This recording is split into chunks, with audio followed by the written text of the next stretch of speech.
Omar Aquino, são pessoas do meu tempo, eu guardo muita lembrança, são inscritos na ordem aqui na Paraíba.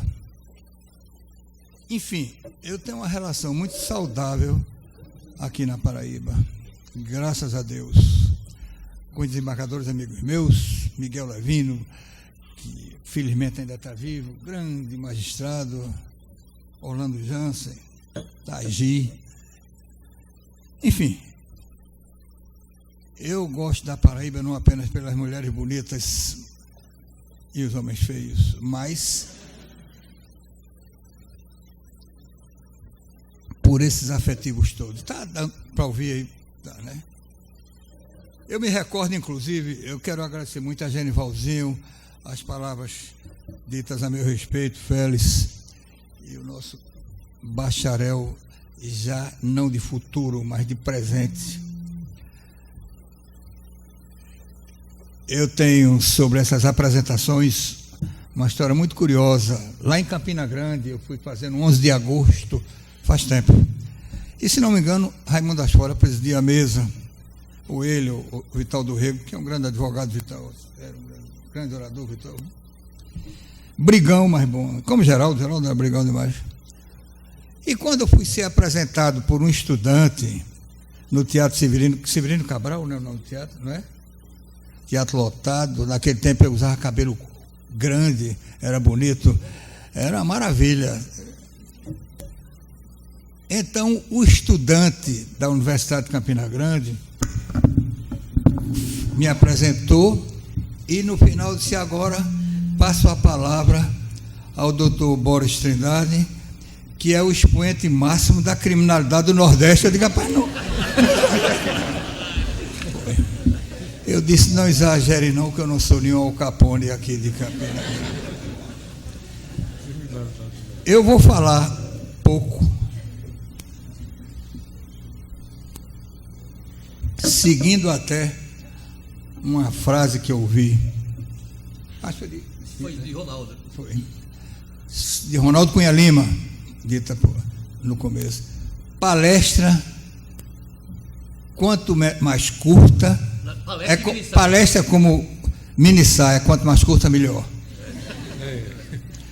Então, falar pouco, e com essa minha informalidade que eu estou dizendo, para dar um pouco da minha experiência. Quando eu integro as comissões de reforma do Código, tenho já 2 que eu integrei, tenho sido levado a elas pelo fato de ser advogado militante com mais de 50 anos de advocacia criminal. Eu só sei fazer filho e advocacia criminal.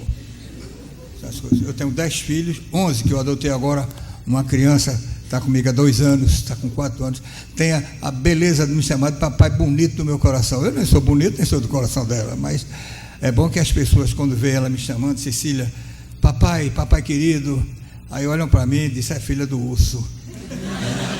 Cansado pelo olhar, né? Em shopping, ela me abraça, me agarra, me beija. Meus filhos todos vivem fora. Um mora no Rio, trabalha na Rede Globo, outro está no Canadá, outro está nos Estados Unidos. Então eu vivo só com minha mulher e adotei essa criança, Cecília, que é uma das razões da minha vida. Bom,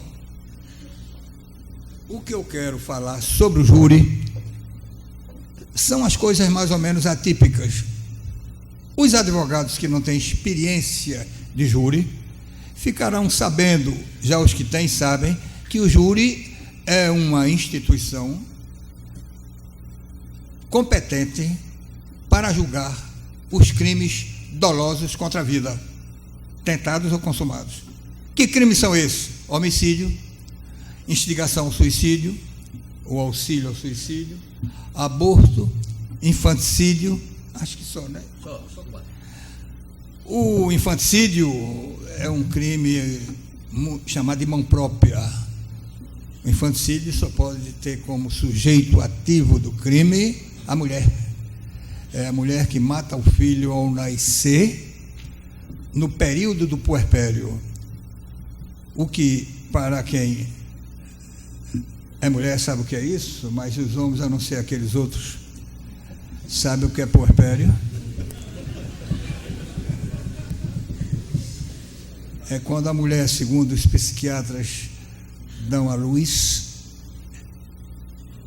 e enquanto os órgãos genitais, o aparelho genital não volta à sua normalidade, nesse período ela sofre tem um trabalho de Genival Veloso Paz muito bom sobre isso, sofre uma fragmentação psíquica capaz de levá-la a matar o filho ao nascer, porque, segundo um professor paraibano chamado Ladislau Porto, foi meu professor de medicina legal, o irmão tio de Ricardo Porto, que é desembargador, ele tem uma frase linda sobre isso. Ele diz que a mulher mata o filho ao nascer porque o filho deixou de ser ternura e passou a ser reprovação. É quando a mulher concebe contra a sua vontade. Toda aquela gestação de 9 meses é indesejada. Aí leva a isso. São esses crimes que vão para a competência do júri. Em alguns países, o júri, tem um grande júri, como na América, na Europa, na Áustria, etc., onde julga-se tudo. No Brasil, somente os crimes dolosos. Genival colocou uma coisa muito interessante, e eu vou até mais longe, é que, sorteado o Conselho de Sentença, houve uma reforma do Tribunal do Júri de 2008 para cá. Ele adquiriu uma nova sistemática, e que nós estamos combatendo agora na reforma do Código de Processo Penal. Qual é? É que não é o fato do jurado julgar sem fundamentar a decisão, botando sim ou não numa urna, é que os jurados sorteados recebem uma cópia da pronúncia e dos atos constritivos contra o réu. O juiz é obrigado a distribuir, artigo 475, parece, do processo penal.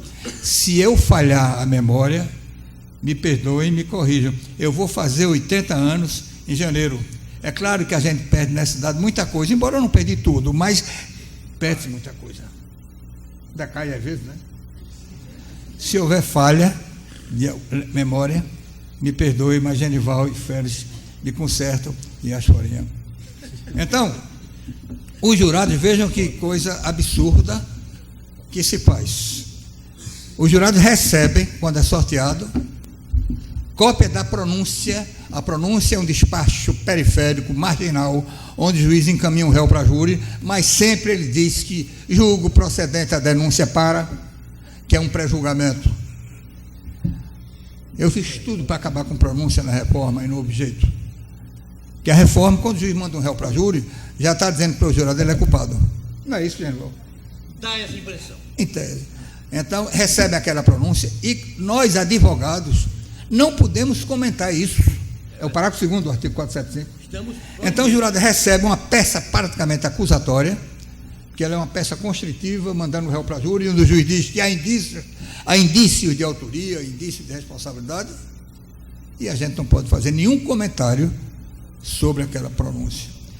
Eu estou com 2 votos no STJ, de Maria Tereza e Ioco Fernandes, onde a gente está discutindo essa questão da pronúncia ser praticamente uma antecipação da culpa de um réu. Outra questão com a reforma. Então, só para terminar em poucas palavras, para quem não sabe ainda, doloso contra a vida, é sorteado um conselho de sentença, leigos para julgar o réu, o julgamento é secreto, o julgamento, a defesa tem 1h30 para, o promotor tem 1h30 para acusar, a defesa 1h30, depois vem uma réplica com 1 hora para cada um. Agora, o que é que eu digo aos jovens advogados? Estou falando para muitos jovens aqui, que estamos até fazendo, viu, Genival, eu e Tércio Lins Silva, num projeto do Conselho Federal, chamado A Arte de Advogar. Estamos fazendo uma série de palestras, eu no norte, Tércio Lins Silva no sul. Arte de advogar. Que queira ou não queira, eu digo a vocês, é uma grande profissão. Quando eu dizem que comecei minha vida com porteiro de teatro, comecei com 13 anos de idade. E fiz alguma coisa na vida, graças à minha profissão. Quando eu nasci, e eu acho que eu fui fecundado numa sexta-feira de tarde, e não num domingo, o sujeito que é fecundado num domingo, às 5 horas da tarde, vendo Faustão, vai nascer uma desgraça. Faustão. E não sei. Eu quis ser sempre advogado. Vocês abrem uma porta de xadrez com um papel assinado por um juiz sem firma reconhecida. Um alvará de soltura é um papel sem firma reconhecida. Abre um xadrez. Quando nós fomos soltar Miguel Arraes, vejam como eu sou velho, em 69, eu, Sobral Pinto, Antônio Brito Alves, o ministro Ribeiro da Costa, que era presidente do Supremo Tribunal, tinha concedido o habeas corpus, está no livro, mandando soltar Miguel Arraes imediatamente. Quando chegamos na Fortaleza de Santa Cruz, naquele tempo não tinha celular, as comunicações eram feitas pela Radional, pelo Western, etc. Meu Deus, como eu sou velho. Quando chegamos na Fortaleza de Santa Cruz, no Rio de Janeiro, um coronel João Batista Baeri, desculpe se tem algum descendente dele por aqui, não quis soltar, sob a alegação de que eram 3 horas da tarde e o expediente na Fortaleza de Santa Cruz, onde ficava o exército, hoje eu não sei se fica, hoje parece uma casa de rapariga por lá, não tem não quis soltar porque o expediente era até 3 horas da tarde. Então Sobral Pinto, que foi um grande advogado, Sobral, foi na Radional, ficava perto na Avenida Copacabana, telefonou para o ministro Ribeiro da Costa, que era o presidente do Supremo, comunicou o fato. Eu fiquei na Fortaleza com Antônio Brito Alves. 1 hora depois chegou um telegrama Western com o seguinte texto, está no livro: Excelentíssimo senhor coronel João Batista Baeri, porque o alvará tinha põe continente em liberdade o cidadão Miguel Arraes de Alencar, o telegrama de Ribeiro da Costa, e senhor coronel João Batista Baeri, incontinente quer dizer imediatamente, saudações Ribeiro da Costa. Ele soltou. Isso é o advogado, não precisa firma reconhecida, nada para soltar uma pessoa.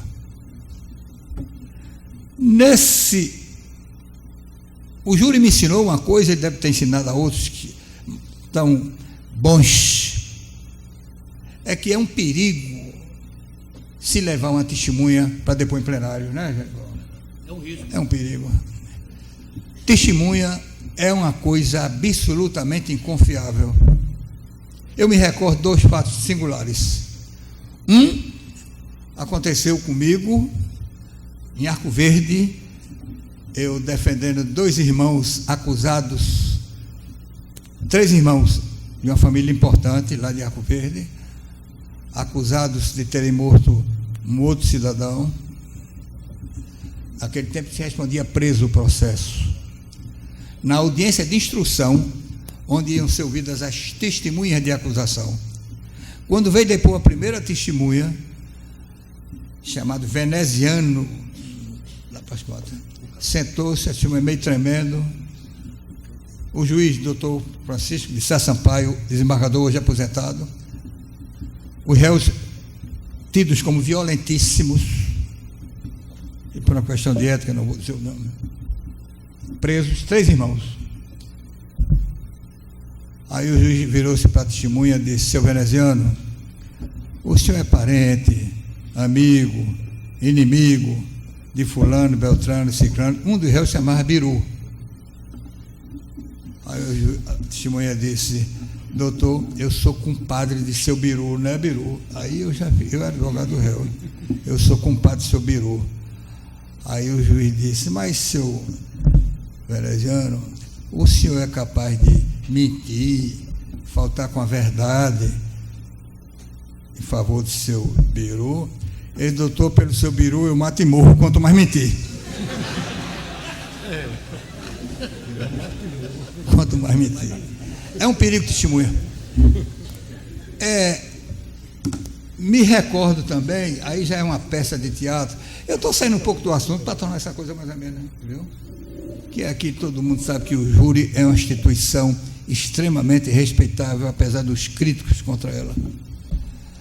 O defeito do júri é o julgamento secreto. Sabe, gente? A gente não saber porque é que o júri está condenando o réu.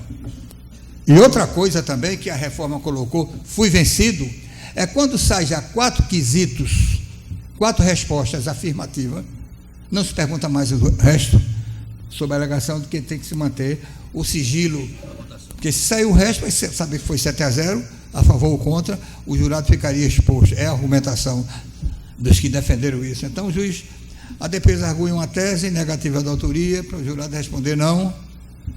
Aí o jurado responde sim, sim, sim, sim no quarto. Aí o juiz não pergunta mais. Quando é importante saber o resto, para efeito até da graduação da pena, a gente sabendo se foi 4-3, o réu foi condenado por um voto, 5-2. Mas, Boris, eu ainda penso o seguinte: como o júri ele não faz parte do capítulo, como o tribunal do júri não faz parte do capítulo do judiciário, e sim dos direitos e garantias individuais, o júri passa a possuir um status dimensionado. Então, toda e qualquer regra em que ocorra dúvida relativa ao tribunal do júri deve ser proporcionada em favor do acusado. E se um resultado é 4-3, não houve dúvida? Certo? Eu ainda vou mais além. Eu acho que esse resultado de 4-3 poderia, em tese, pela dúvida havida e pelo preceito constitucional de que toda e qualquer dúvida relativamente ao tribunal do júri e pelo fato de estar nas garantias individuais deve correr em favor do réu, para mim, esse resultado deveria ser revisto.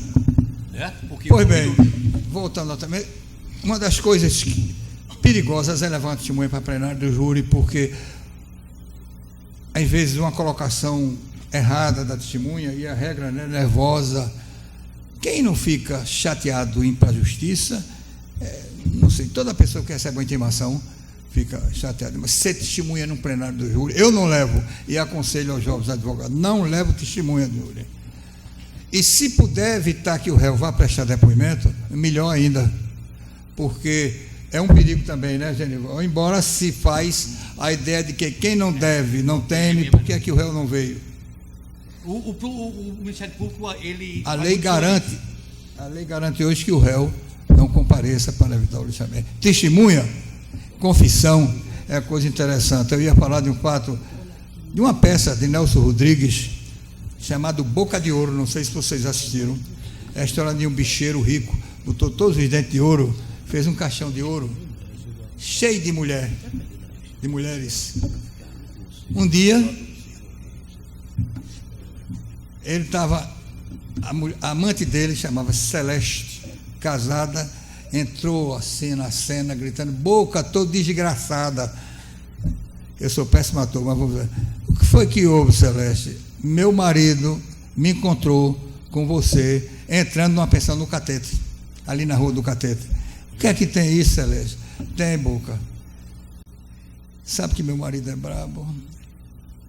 Eu então tive que confessar. Você confessou que estava comigo, traindo ele, entrando numa pensão na rua do Catete. Esse boca, ele fotografou com o detetive a pensão, eu lhe abraçando, lhe beijando. Eu podia negar, boca? Celeste, uma mulher tem que negar um negócio desse. Estava aqui um dia desse, com fulana, nesse quarto aqui, nessa cama, eu e ela. O marido chegou. A mulher negou tanto, chorou tanto, que eu pensei que não era eu que estava com ela. Boca de ouro. É um perigo a corrupção, né? Bom, então o que acontece? O júri sofreu uma modificação muito grande a partir de 2008. O que antes era uma coisa, hoje tem sistemática diferente. Essa coisa de não dos jurados receberem a documentação, a gente não poder falar. O tempo que passou a ser de 1h30 para cada lado, com mais 1 hora para a réplica, antigamente era 30 minutos. E outros detalhes mais significativos. Mas o júri exige aquilo que Genivalzinho diz, e é o que eu digo aos jovens advogados: exige talento. Talento não se constrói nem se compra na farmácia, mas tem uma coisa que o advogado pode, mesmo que não tenha a vocação, o talento, etc., pode ir fazendo aos poucos, é a cultura. É indispensável que o advogado leia tudo que for possível, sobretudo jornal, leia até a vida sexual do Vera Fischer, são 14 volumes. E bom. Mas, eu não sei se é bom, que eu não li ainda. Então, quanto mais lê, melhor, porque dá vocabulário, ensina a escrever, ensina a falar. se atualiza com tudo na vida. Aqui em Campina Grande tinha um grande promotor chamado Aguinel Amorim. Conheceu? Aguinel eu fui advogado da filha dele, Ofélia. Foi presa política. Não era Ofélia Amorim? Era. Ofélia é a mulher de... Foi presa política. Eu fui advogado dela, Ofélia. Eu acho que era Ofélia. Só se a memória está ruim. Aguinelo estava fazendo um júri em Campina Grande com outro advogado do outro lado, muito bom advogado, fazendo a defesa do réu. E lá para as tantas, Aguinelo, quando terminou o júri, não sei se vocês já ouviram falar em Aguinelo Amorim, ele era muito inteligente, muito bom promotor. Quando terminou o júri, ele virou-se para os jurados e disse: portanto, senhores do júri, eu entrego a sorte do réu a vossas excelências. E fazendo como Herodes, eu lavo as mãos. Aí a Mauri Vasconcelos, que era advogado de defesa, conhece essa Mauri? A Mauri Alcoforado? Não. A Mauri Vasconcelos. Sim, grande figura. A Mauri disse: doutor Aguinelo, quem lavou as mãos foi Pilatos. Aí Aguinelo viu a besteira que tinha feito e disse: doutor Vasconcelos, o senhor quer dizer a mim que Herodes, que viveu 700 anos, nunca lavou as mãos? Então, ser advogado criminal já é uma coisa atípica. Por melhor que seja o advogado, ele, para ser advogado criminal, é um advogado diferente, como disse bem Genival Veloso. Por isso somos poucos. Somos poucos os advogados. Não é dizer que eu sou excepcional, nem Genival jamais seria também com essa barriga. Então, não é essa, mas é necessário que o advogado criminal tenha essas qualidades que ele falou. Não é ser somente bom orador, mas é estudar, estar atualizado com a jurisprudência, estar atualizado com tudo. Quantos minutos tem ainda? Fazendo uma parte. Em nome da plenitude da defesa, sua palavra não será cassada. É irrestrito. Se for cassada, então, vou pegar emprestado o termo, é irrestrito. Então, eu tinha feito outra nota, colocando as coisas que eu sou contra em relação à reforma. Eu já fiz júri por esse país inteiro e pude adquirir a experiência de saber o que é bom e o que é ruim.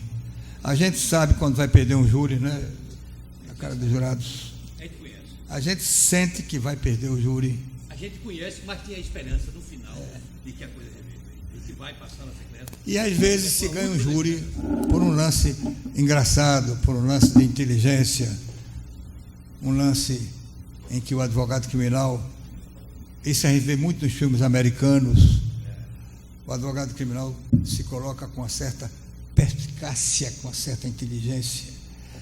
Eu me recordo, aqui não tem nada a ver com isso, eu estava fazendo um júri aqui muito famoso em João Pessoa, na defesa, e o advogado que veio acusar o meu cliente, que é um empresário aqui da Paraíba, nosso amigo, crime rumoroso com repercussão no exterior, veio uma advogada americana para cá, e veio um advogado chamado Luiz Greenhalgh, bigodão, grande deputado, Luiz Eduardo Greenhalgh, aquele bigodão, pequenininho, bom orador. E quando eu comecei a falar, lá para as tantas, eu comecei a dizer que havia um sistema contra o meu cliente, que trouxeram até advogado americano, e trouxeram até de São Paulo um advogado com pinta de cantor de cabaré argentino. Quando eu disse isso, Luiz Eduardo danou-se, gritou, disse que eu estava ofendendo ele, até hoje não fala comigo. Eu fui receber a medalha Nobel dos Advogados, ele foi também, eu fui receber por ter sido o advogado que mais defendeu o preso político no Brasil. Ele tinha defendido o Estado, não falou comigo. Aí quando ele disse isso, bem brabo, que estava pedindo júri, parece que era o filho de Queiroga.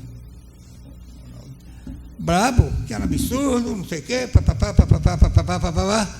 Quando ele parou, eu tinha a plateia em meu favor.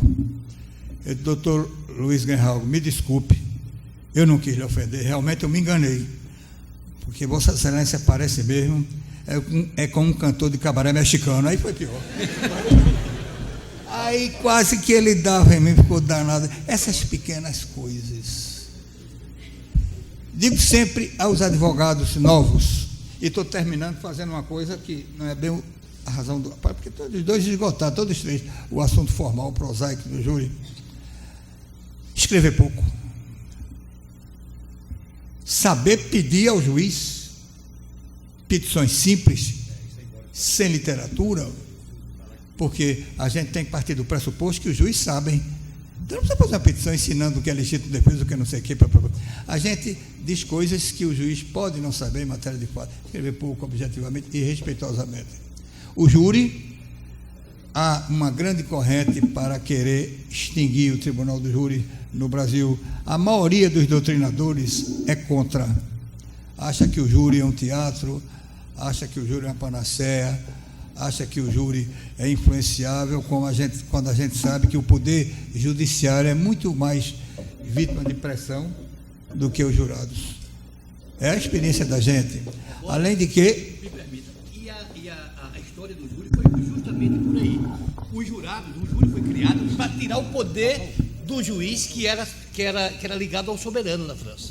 Então o júri foi criado para colocar pessoas do povo que não fosse vinculada ao rei, certo? Então, porque o juiz de carreira era nomeado pelo rei e exercia influência do rei. O júri foi criado justamente por esse motivo. Os juízes, acredito, o juiz de carreira exerce muito mais, sofre muito mais pressão do que outra vez, viu, Gerival? Transformar a situação. Eu estava fazendo um júri aqui com uma advogada inteligente, mas muito presunçosa, muito, sabe, muito... cheio de rico e fife. Muito presunçosa. Aí lá bastante ela começou a citar Manzini, que é um autor italiano, todo mundo conhece, Giuseppe Manzini, e falando no italiano assim, sabe, bem tipo Rede Globo, bem sofisticado. Quando ela acabou de falar, porque Manzini, doutora, me permite uma parte. Pois não, doutor Borges. Doutora, a senhora não lê gibi, quanto mais Manzini.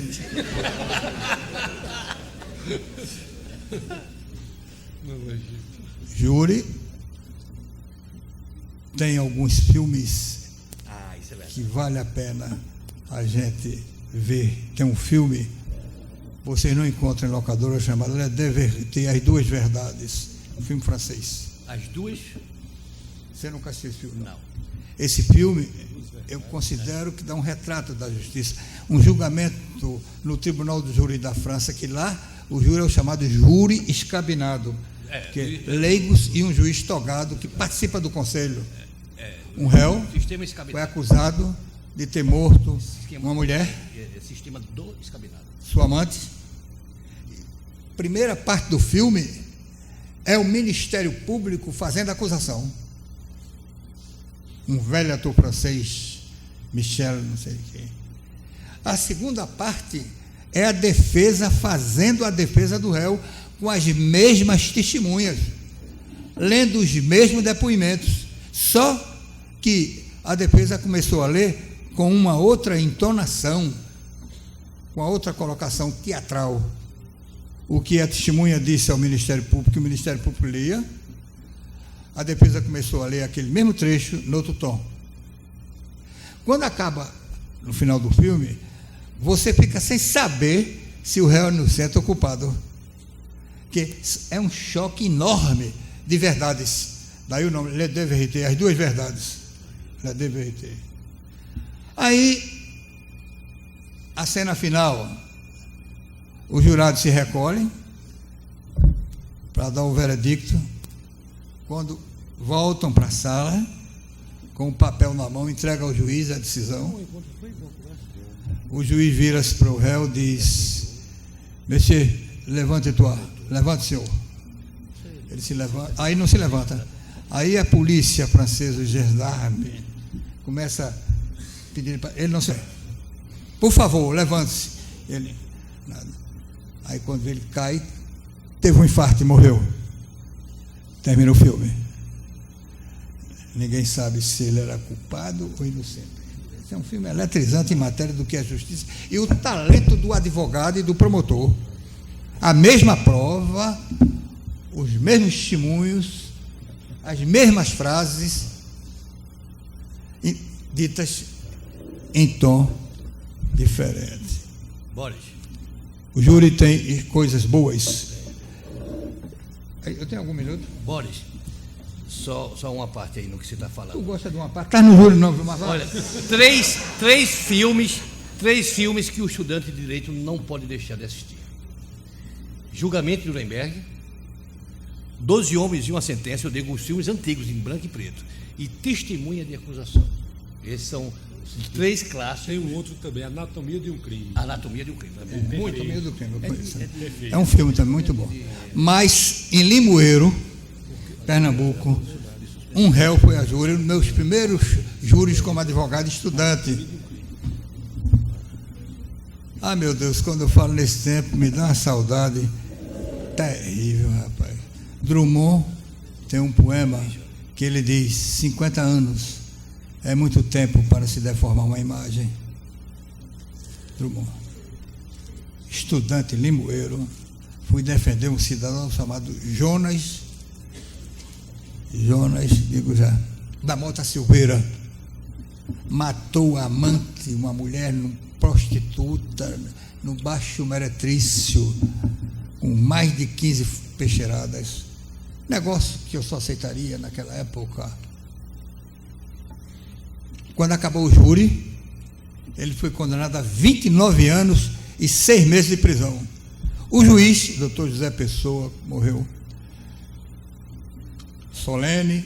Quando chegou a adição dos jurados, ele mandou as pessoas se levantarem, virou-se para o réu e disse: o senhor tem alguma coisa a declarar? Aí eu disse: tenho, doutor. Arredonde logo para 30. Tinha sido condenado a 29 anos e 6 meses. Arredonde logo para 30 anos, que é o melhor que o senhor pode. Hein? Como é? Pois bem, o júri dá uma ideia do sentimento do povo, sobretudo em verdades, sobretudo sobre fatos. Essa é uma das grandes vantagens do júri. No caso dos Irmãos Naves, eu aconselho vocês, se quiserem ler esse livro, O Caso dos Irmãos Naves, escrito por José Almani, que é a cópia do processo. Tem até um filme com Anselmo Duarte que passou. É uma história dolorosa, porque já se falou nela mais de uma vez, não vou falar. 2 irmãos foram condenados pela morte de um homem que desapareceu de Araguari. Testemunhas disseram que viram ele jogar o cadáver no rio Araguari. Depois o cara apareceu vivo, porque ele tinha fugido. Naquele tempo não tinha televisão, não tinha celular, não tinha nada. Foi em 1930, na década de 30. 37, 38 por aí. Foi a júri, foi absolvido 2 vezes, 2 júris. O primeiro júri foi anulado, foi o segundo, foi absolvido. Então, naquela época veio a Constituição de 37, a chamada Polaca, no Estado Novo, tirava a soberania do júri, que é outra qualidade que o júri tem. As decisões do júri são soberanas. Aquilo que o doutor Aspora colocou é que quando há uma apelação, a decisão é muito arbitrária, manifestamente contrária à produção, o tribunal caça a decisão do júri, não para reformá-la, para devolver para o júri julgar de novo. Porque o júri é soberano. Se ele errar de novo, só tem um caminho: revisão criminal. Tive um caso em Campina Grande de um réu que tinha uma folha corrida terrível, tinha mais de 20 processos, mas era inocente de um determinado crime que ele é acusado. Fui absolver no júri. Não, foi condenado no júri. Apelei, o tribunal anulou, através de um voto de Hitler Catalice, que era o relator, mandou um novo júri alegando que a ação tinha sido manifestamente contra a prova dos autos. Não havia nada que incriminasse, a não ser os antecedentes dele. Foi no novo júri e foi condenado novamente. Por causa dos antecedentes, todo mundo em Campina Grande sabia que ele não prestava. É a história daquele matuto que não prestava mesmo, e um dia levou umas facadas no camarada, isso é verdade. Aí o cara que feriu esse camarada, o delegado mandou chamar ele. Quando o cara sentou-se lá, viu, Genival? Quando o cara sentou-se para depor, o delegado estava de costa numa cadeira dessa de roda, um sargento da polícia de costa. Aí o matuto começou a dizer: seu delegado, eu dei nele porque ele não presta. Era safado, não sei o quê. Oh, doutor, ele era tão safado que até costeleta ele usava. Ele disse para o delegado se virou, tinha uma costeleta que vinha até aqui. Virou a cadeira, disse, mas não era tão bonita quanto a do senhor, não. Então, o júri exige essas coisas que você tem que dizer, ter o talento para combater o promotor. Às vezes, e uma coisa importante é que, às vezes, alguns advogados fazem isso, é a questão de estudar mesmo o processo, né? Saber tudo do processo, para não ser surpreendido com um promotor mais...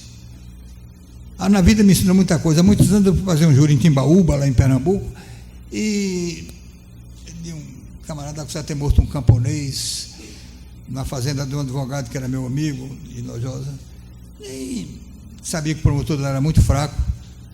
Estudei o processo no dia que cheguei lá, o júri era de tarde, perdi o júri, um perdeu 30 anos. Promotor bom danado, perdi o júri. Naquele tempo, condenação a mais de 20 anos, tinha direito ao novo júri. Era o chamado protesto para o novo júri, que hoje não existe mais. Antigamente, todo réu condenado a mais de 20 anos tem direito a um novo júri, não é isso, Genival? De graça. Hoje acabou se chamado protesto para o novo júri. Então,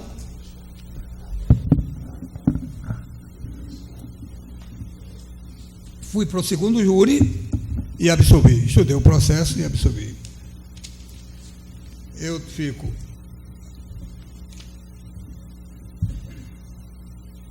à disposição de vocês para fazer as perguntas que acharem conveniente, desde que não seja aquelas perguntas, como eu já disse, sobre minha vida sexual, que eu estou escrevendo, são 14 volumes, desde os 3 anos de idade. Pode responder, porque foi levantado aqui, por praticamente todos, sobre a plenitude de defesa, né? E de um lado também falou que pode anular o júri se for manifestamente contrário à prova dos autos. Porém, existe na plenitude de defesa o argumento de que a gente pode alegar um argumento metajurídico. E o júri pode absolver baseado nisso, mesmo que contrarie a prova dos autos. Como foi dito, acho que o Dr. Genival falou aqui, no caso do rapaz que foi condenado, quer dizer, que estava sendo acusado, um senhor, e que parecia ter 100 anos.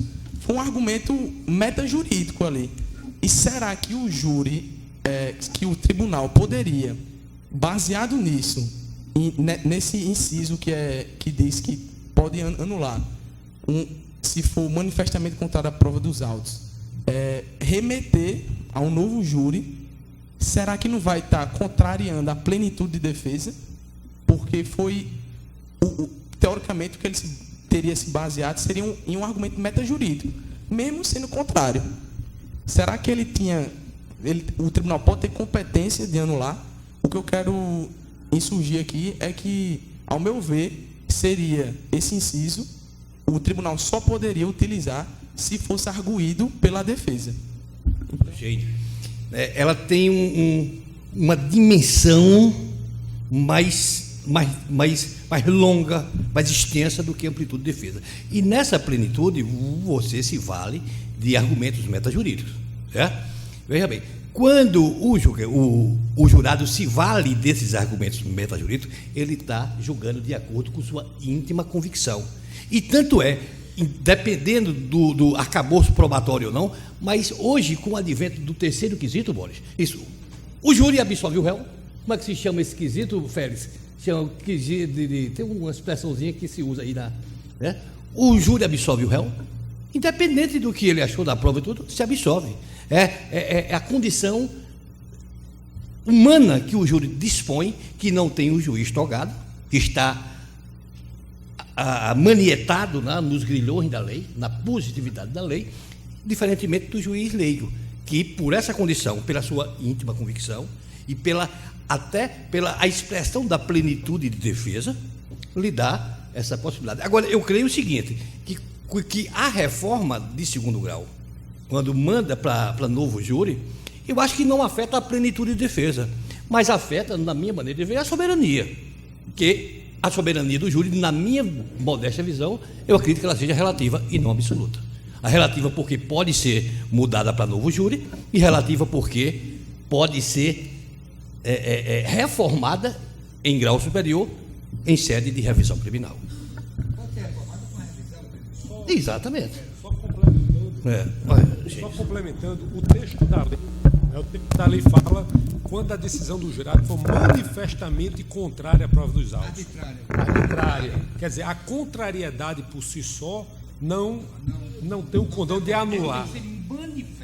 E vivemos no chamado ativismo judicial. Então, a jurisprudência tem por se posicionar do seguinte: ao analisar um recurso em que se invoca o fundamento de prova manifestamente contrária à prova dos autos, analisa o seguinte: há duas versões nos autos, há duas teses, o jurado se posicionou por uma ou por outra, não é motivo de anular.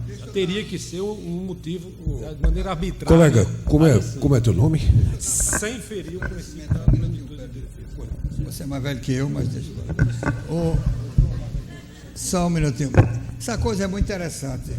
Quando o legislador... Tu pode depois tirar essa máscara da minha frente.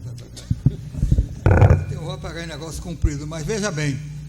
Então, quando o legislador colocou o advérbio de modo manifestamente controla a prova dos autos, está dizendo, como disse Asfora, não basta ser uma decisão contrária à prova, porque o júri tem o direito, pelo Instituto da Soberania, de escolher a versão pior que seja, contanto que não seja uma decisão arbitrária, uma decisão sem prova nenhuma. Vou dar um exemplo daqui, que eu não vou dizer o nome por uma questão ética. Eu tive um caso aqui muito famoso, onde eu absolvi o júri, o jurado, o advogado, o réu. O Ministério Público apelou. Quando chegou no tribunal, eu perdi. O Ministério Público ganhou a apelação, porque o desembargador relator, que era um grande amigo meu, um grande magistrado, Júlio Coutinho, de uma seriedade, conheceu o Júlio, né? De uma seriedade indiscutível, um pouco ortodoxo, né? Mas sério, entendeu? E disse essa frase infeliz: o júri escolheu a pior versão. Com esse qualificativo, com esse adjetivo, a pior versão, eu ganhei no STJ. Entrei com uma habeas corpus de uma lauda e meia DIP para o relator, mantendo a decisão do júri, cassando a decisão do Tribunal de Justiça da Paraíba, porque a alegação do tribunal de que o júri tinha escolhido a pior versão iria quebrar a soberania do júri. O júri tem o direito de escolher a pior ou a melhor. É soberano. E o tribunal, então, restaurou a absolvição do meu cliente. Claro, eu ganhei mais dinheiro, mas foi por conta disso. Manifestamente, quando coloca o advérbio de modo, está dando uma ênfase que não basta uma simples contrariedade. Ele tem o direito de escolher uma das versões, contanto que não seja uma versão arbitrária, no sentido de não haver nenhuma prova em relação à tese sustentada. Manifesta em torno da sua apreensão, que compreendo, e me parece que ela não está colocada levando em confronto soberania nem plenitude, nenhuma nem outra. Você pergunta, uma tese metajurídica pode absolver e o tribunal reformar em função da natureza específica dessa tese? Mais ou menos é isso, né? É mais ou menos isso. Muito bem. Vamos lá. E hoje, viu? O que diz o tribunal é que, quando manifestamente contrária à prova dos autos, se a razão da nulificação da decisão do júri for de confronto de prova arbitrária, prova inidônea, tudo muito bem. Mas por uma tese defensiva, não. Porque aí é você levar a absoluta implosão o preceito da plenitude da defesa do júri. Por isso que hoje há muitas teses que se associam a esse campo. Primeiro, as recusas dos jurados podem ser 3. O impedimento de quisitação de determinadas atenuantes em defesa do réu pode ser frustrado da forma como está hoje? Também não teria um campo aí para se conversar largamente sobre isso. Mas uma tese metajurídica, ela não pode ser entendida como reprovada na ótica de um confronto de provas. Porque primeiro não é prova. Deu para perceber mais ou menos a questão? Primeiro não é prova. É uma tese. A prova você encontra absolutamente contrária da prova dos autos o seguinte: o advogado defendeu na defesa, na resposta, nas alegações finais, no recurso de distrito, em harmonia com o próprio acusado, que o fato que norteia o entendimento defensivo é a negativa de autoria. O júri absolve por legítima defesa. Não há um sinal, sequer nos autos, de que a legítima defesa esteve presente no desenrolar da apuração dos fatos jurídicos. Mas se o advogado fez o seguinte no tribunal: senhores do júri, para além do que há e do que consta no material probatório, peço a vossas excelências clemência para esse velho de 70 anos, caquético, doente, está ruim de vida, né? Está ruim de vida. Vossas excelências desejando absolver, vossas excelências podem fazer. A pergunta é: pode? Pode sim. Sob pena de se subverter inteiramente a espinha dorsal do júri, que é a plenitude de defesa. Soberania tem as suas relativações em função de outros graus de apreciação no sentido ontológico da norma, propriamente dito. Eu queria só adiantar uma coisa ainda em relação a essa pergunta, e o que o Fred também colocou, é que com a reforma de 2008, onde se mudou toda a sistemática do júri, houve uma introdução muito importante na questão dos questionários, que eu não falei, nem Genival falou. Hoje, antigamente, antes de 2008, quem fez júri nessa época sabe que se apresentava aos jurados uma série de quesitos fragmentados que levava geralmente à nulidade do julgamento. Hoje, há um questionário onde se pergunta primeiro sobre a materialidade, se a vítima foi assassinada, etc., e pergunta-se o quesito fundamental: o jurado absolve o réu? É nessa pergunta que ele disse sim ou não, que Genival falou muito bem, onde não há fundamentação. Seria até coisa de se falar em inconstitucionalidade do júri. Por isso que no sistema brasileiro, o artigo 93, inciso 9 da Constituição, toda decisão constritiva tem que ser fundamentada. Aí o jurado vai dizer sim ou não. O jurado absolve o réu, sim ou não. Não precisa dizer por quê. Não é isso? Lembrou bem, é um terceiro quesito chamado quesito de clemência. Colega, só para finalizar. Pois não. Na comissão de reforma do Código, dessa lei 11.689, que alterou o Código de Processo Penal, alterou o júri, nós fomos vencidos que nós entendíamos que bastava uma pergunta, como se faz no direito americano: o réu é inocente ou culpado, guilty or not guilty.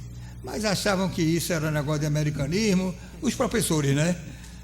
Eu não tenho razão para não gostar dos Estados Unidos, e por conta disso, eu acho muito mais simples isso do que como está o questionário, né? Nossa, não? Faz 4 perguntas, pelo menos. Vocês sabem quem faz júri? Bastava uma no centro, e o juiz daria a pena. O juiz fixaria a pena de acordo. É culpado, então o juiz fixaria a pena. Antes de passar a palavra, em razão do tempo, apenas duas perguntas. Só uma última observação sobre o tema, rapidíssimo. Pois não. Esse quesito, aproveitando que o doutor Borges aqui, para não parecer que a história de legítima defesa ou não legítima defesa não aparece, não é quisitada, pelo menos ideologicamente, deixa eu te dizer, esse quesito é como biquíni. Ele mostra muito e esconde o essencial.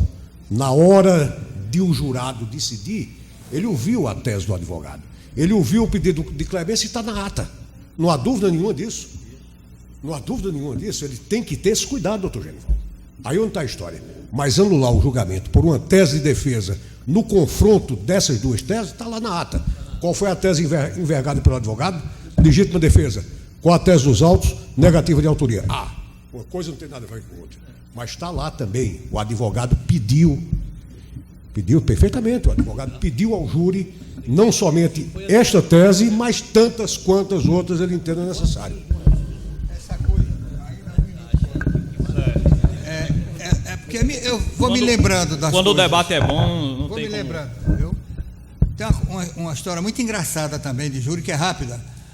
Um caso aqui em Pedra de Fogo, com licença da palavra, em Pedra de Fogo, um réu estava sendo julgado e a prova contra o réu é um chapéu que tinha sido encontrado no local do crime. Sabe dessa história? Não. Um chapéu de matuto. Aí a defesa, com um advogado brilhante, com meu amigo Pérez, Genivalzinho, as fora, começou a dizer que o réu era inocente porque o chapéu não dava na cabeça dele. Aí começava a empurrar o chapéu e não entrava. E absorveu o homem. Absorveu o caso disso. Quando acabou o júri, aí o juiz disse: o réu quer declarar alguma coisa? Esse doutor, eu queria meu chapéu de volta.